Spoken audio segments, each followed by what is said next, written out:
Okay, folks, welcome back. We got another episode of Coast Sports Chat here. We're doing men's and women's soccer. Joining me today is head coach Kevin Smith, head trainer Glenn Strachan, and sophomores Danny Vargas and Lenny Romero. Thanks for being a part of all this, you guys.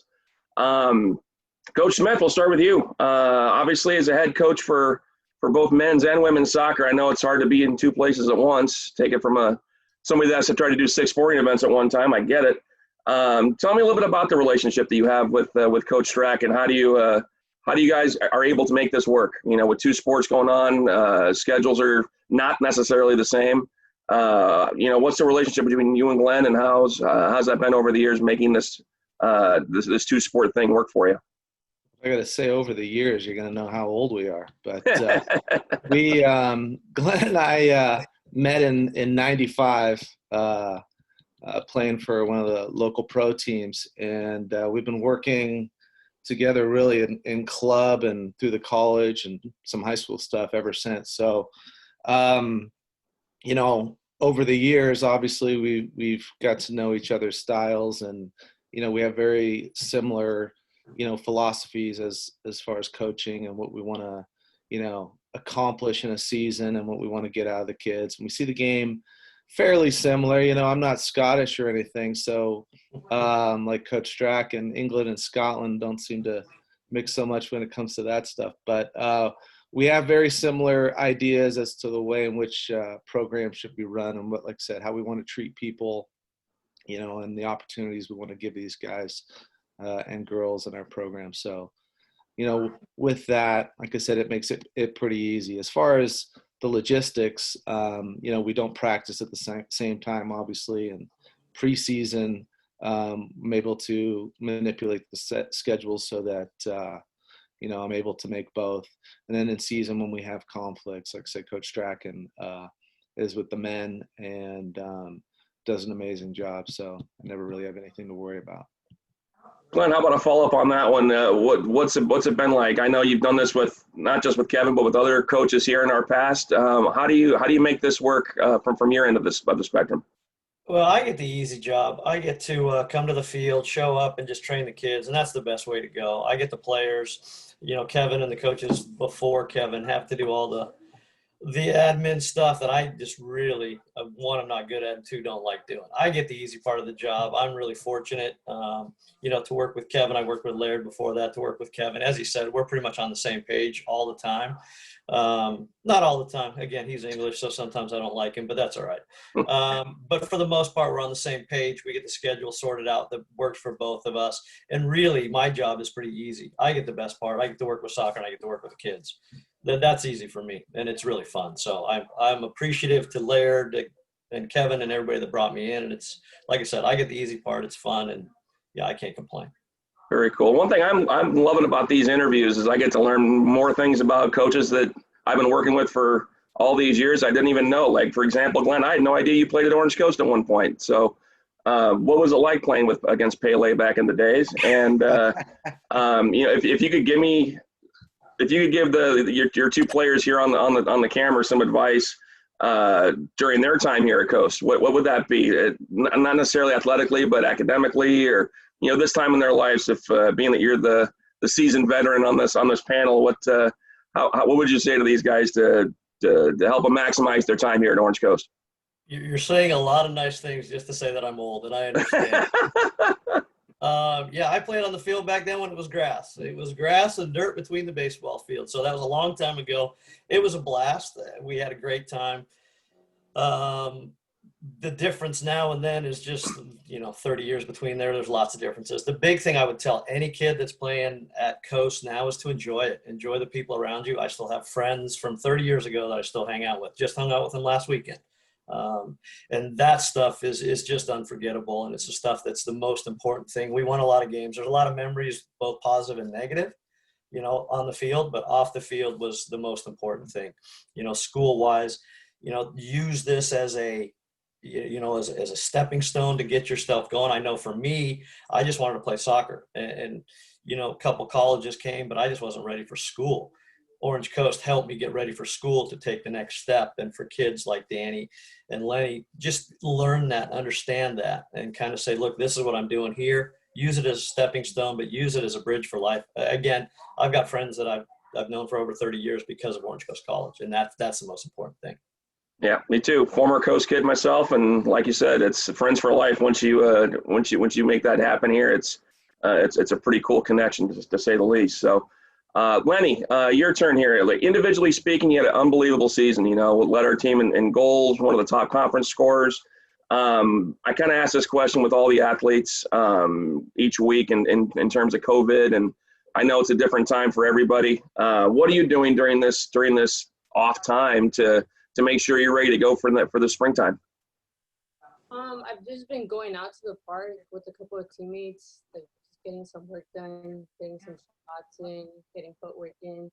And I've also been going on hikes with my family and just going out for runs on my own to stay fit and get prepared for the season. Very cool. Yeah, I know it's my first couple of weeks have been cross country and golf, and those are kind of individual type sports. Are you able to get that kind of team? It's hard to get a team feeling, I guess, if you're just kicking a ball or running around by yourself. But you know, what are some other training techniques? Any how many miles do you think you're doing a week as far as running or exercise or preparing? Well, when I go on runs, I usually do like 4 miles. It's like the whole trail is just 4 miles. So I've been doing that one, the same trail, for a couple of days. Yeah. Very cool. Danny, how about you? Kind of the same question, but like, you know, soccer, you know, it's a sport that I've come to appreciate over the years at Orange Coast. You know, I'm a baseball kid growing up. Soccer just seemed weird because you couldn't use your hands. But like, I've really come to appreciate the work that you guys do on the field during soccer matches, but even beforehand. I go out and talk to Kevin and Glenn for some help, and all I see you guys do is run around like crazy. So if you were to guess, like, for those that don't understand, how many miles do you think you put in the course of a week, you know, during a soccer game or practice, the whole deal? How many miles do you think you guys put in, just so people have a better understanding of what kind of work this sport really entails? Well, to be honest, I don't have an exact number because it's just we're running all the time. You know, with coach, we have to like, for example, when we're training, we have to pressure no matter what. There's no time where you have like a break except when you're getting water. But it's rare that coach gives us like a little break. But other than that, it's just running all over. I don't want to exaggerate on how many miles or be a low number. Just know that we run a lot. We run a lot. Didn't I see, like, on the World Cup, don't they like talk about how many miles these athletes are going, like, per match? It's got to be, what, 5 to 10 miles? Yeah, it's got to be a high number up there, but I don't know. I just know that we run a lot, especially with coach. You know, it's always running.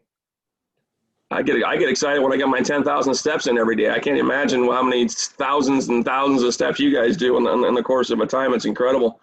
Yeah. Coaches, kind of a general question for you, soccer related. Do you guys ever think this sport, you know, it's growing, it's getting bigger, it's getting stronger, but it never quite gets to that Major League Baseball, NFL, NBA level, in my opinion? Like, what's going to take for us to embrace this sport like we do with these other ones, you know? Or is it just going to always be an Olympic-ish kind of every 2 years, hey, the World Cup's on, or every 4 years, you know, we all get excited about it?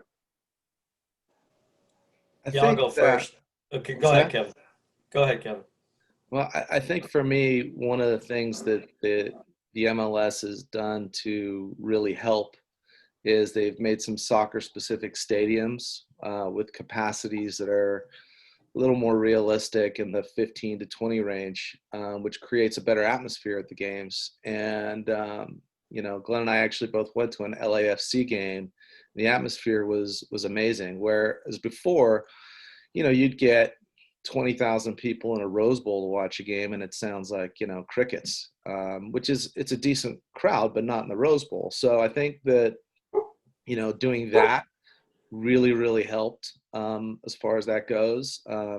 Obviously, you can catch an MLS game on TV now as well. And there's a lot of, you know, areas in this country, they are getting pretty fanatical about their teams and supporting it. And, you know, I think that it will grow. I think that those sort of like in Portland, Seattle, and, some of those areas where they've got some really good fan bases.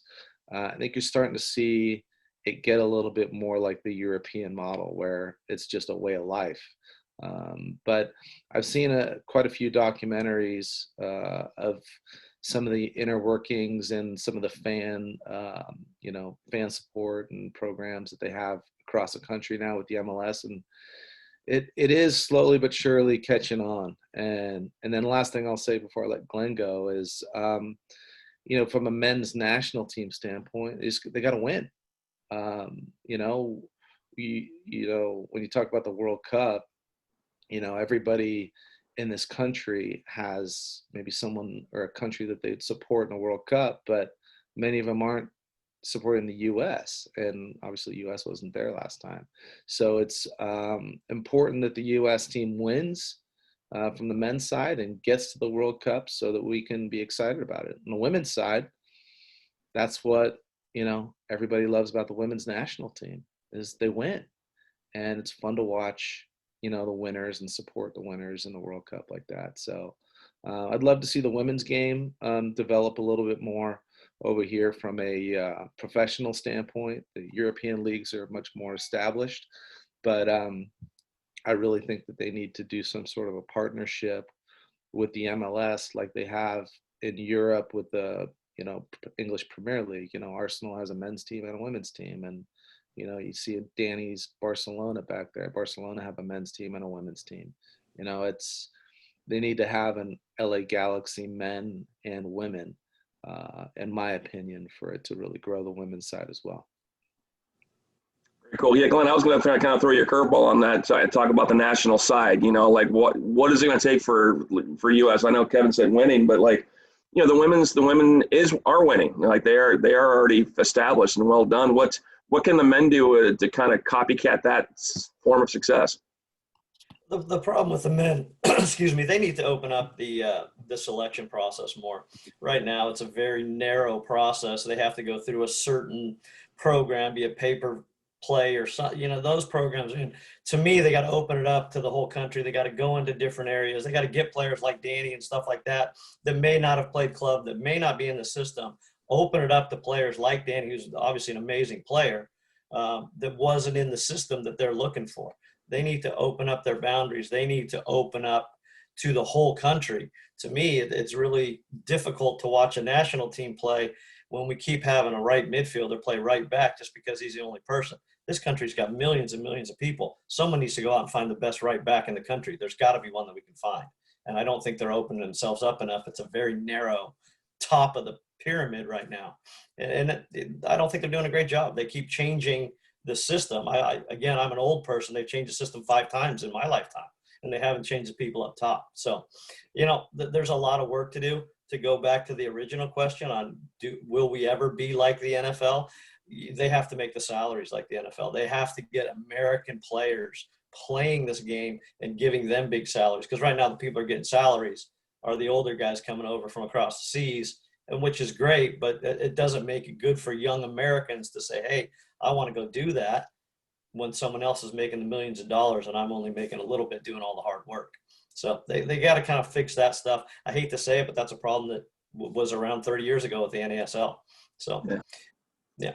Well, I hope they get it fixed, because I tell you what, if they ever can figure that out, this country's going to go nuts on a championship men's team, just like they do with the women. It's one of the greatest things you'll ever see on TV and hopefully in person someday. That's definitely on my bucket list. Kind of a group question here for everybody. What is it about soccer? Explain it to those that are kind of like me, the ones that are more of the baseball, basketball, football mentality. What is it about this sport that makes you and the rest of the world so obsessed with it? I'll start with the youngsters. Lenny, how about you? What is it about this sport that brought you to it, and what do you love most about it? I mean, I just love that I can be like myself. I can go out there and share my talents with other people that love the same sport that I do. I mean, what I think makes the world obsessed with this is just the passion, the commitment that you have to put in on and off the field. And just being able to be yourself and just sharing the talents you have. Very cool. How about yourself, Danny? What is it about it? How Lenny said, passion. You know, the pressure that you have when you step into a field, especially going to enemy territory. You know, and then creating a second family. You know, your teammates. Yep. That's pretty much how I see it. You know, how I obsess with this sport. You know, and if you know there's a bad game or something, you know, wake up in the morning and you know trust the coach with his tactics and train harder. Perfect. Now, Glenn, I know you're here for the paycheck, but besides that, what is it about the? No, I mean, I look through your. I mean, you live sport. You live the sport. Like you live soccer. Do you still play? Do you still play in leagues and stuff? No, I do not do that anymore. No, Hung it up, huh? I can barely move. No, this sport it's the best sport around. It's an amazing team sport. You can have your own individuality, but you have within a team. And if you know the guy next to you is having a bad day, you got to help him out so he helps you out.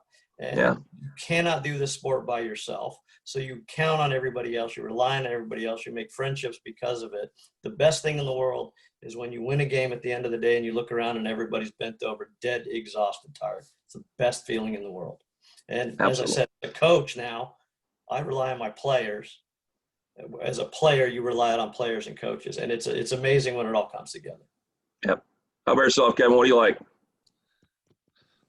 Well, I mean, you're talking about the sport that's kind of given me almost everything that I have in my life. Yep. You know, I obviously growing up as a kid in England and, you know, it's just the culture. It's just what you do. You know, the sport, again, it's amazing I will tell you, I totally dislike running, but if you give me a ball, I'll chase it all over the place. And so, you know, being able to stay fit, compete. I mean, I think one of the biggest things that for me is the competition, you know, having a brother, you know, similar age growing up, you know, we competed with every little thing that we did. And the sport and even with coaching, you know, the biggest thing that really gets the juices flowing is the competition. And kind of like Danny said, when you roll up and you get off of the bus, you know, I still get a little bit of those butterflies. Like, here we go, it's game day, and you know, that feeling just can't be replaced. You know, I imagine it'd be like an addicted gambler walking into a casino and just go, you know. Mm-hmm. I love that competition. I love game day. I love the uniforms going on, and you know, that feeling as a player and as a coach. I really love that. Well, it's funny, even coming from somebody that just sits around and does stats all day long, I even get a little jacked up when I know we're playing a certain team. You know, there's some sports that just do that. You know, I walk out to the field, I know we're playing Santa Ana. If I know we're playing Golden West, or if on the ladies' side, if we're playing Santiago or Cyprus, like that's fun. Like that makes my job so enjoyable to go out and watch. You know, just great sports, great soccer happening right in front of me, and you can appreciate it. It's something I really enjoy. So I thank you on behalf of me and the gang around that get to watch that and get paid to do it. So thank you so much. All right, here's a chance to gloat a little bit, relive for the coaches some Al Bundy moments. What's a favorite soccer playing moment or even soccer coaching moment for the older guys? Danny, how about you first? You got a favorite moment? Yeah, that's actually funny because my dad the other day we were watching soccer. He asked me, and I definitely told him it's not a Sunday league moment, that's for sure. But I think one of my favorite moments was this past season when we played IBC. I believe we beat them 5 or 6-1. It was an awesome moment. How coach said, you know, we were down 1-0, and then, you know, we make a comeback, and then at the end of the game we were just drenched, dead, cramping, and it was just an awesome feeling to relive. Absolutely. How about yourself, Lenny? Well, my favorite soccer play moment has to be the win against Norco College. It was definitely a tough game. I mean, we were losing 2-1, and then we just battled, and then we made that comeback and won the game 5-2. It's just unbelievable. Yeah, that was really, really good for sure. Absolutely. Glenn, you have memories from back in the day? Or a favorite coach or a favorite coaching moment? Let me get out my my hieroglyphics there. Let's see what happens. Yeah, look, there's nothing more fun than winning. And I still remember 30 years later beating Golden West to win the conference in '82. So, the feeling with the team, the coaches, the whole bit, it was a rival. There was a bunch of my friends that I played club soccer with on the other team, so it made it even more fun. And yeah, you just don't forget that kind of stuff. It was a blast. Very cool. How about yourself, Kevin? When it comes to all the teams and things like that, you remember people more than actual games. I look at some of the guys that have played for us and the guys that I played with, where the lasting memories come from. But, as a kid playing club, we were able to play for a state championship, and it was, one of those really tight games, and we won on a penalty kick, and I was able to take that PK. So that moment of us, at the pinnacle of our season, kind of winning and being a part of that was awesome. And then from a coaching standpoint, we had, I don't even, you probably know, you were there when we played first round or second round of playoffs, I think it was, with the girls. And we came back very late in the game to tie and scored an amazing goal. It was like a ball off the chest and a volley from 30 yards to tie the game. And then we won on PKs, and everybody mobbed the field. I think the baseball game was going on or something. And that whole crowd flowed onto our field, and then we won with the last kick, and everybody mobbed the field. That was pretty amazing. It's kind of why we do this stuff, for those moments. I'll still never forget going to Cerritos College and winning that game on the women's side. That was unbelievable. What a great memory. So I tell you what, guys, Lauren was here. What's that? If only our assistant Lauren was here, we could remind her of that. That would have been fantastic. I would have devoted at least 20 minutes on that alone. So that would have been fantastic. So make sure we rub it into her next time we see her. But tell you what, guys, thank you so much. I appreciate the time. And we'll be running this in a couple of weeks. So, again, thank you. And good luck the rest of the way. And let's hope, fingers crossed, we see each other this spring on the soccer field. Thank you, Tony. You bet.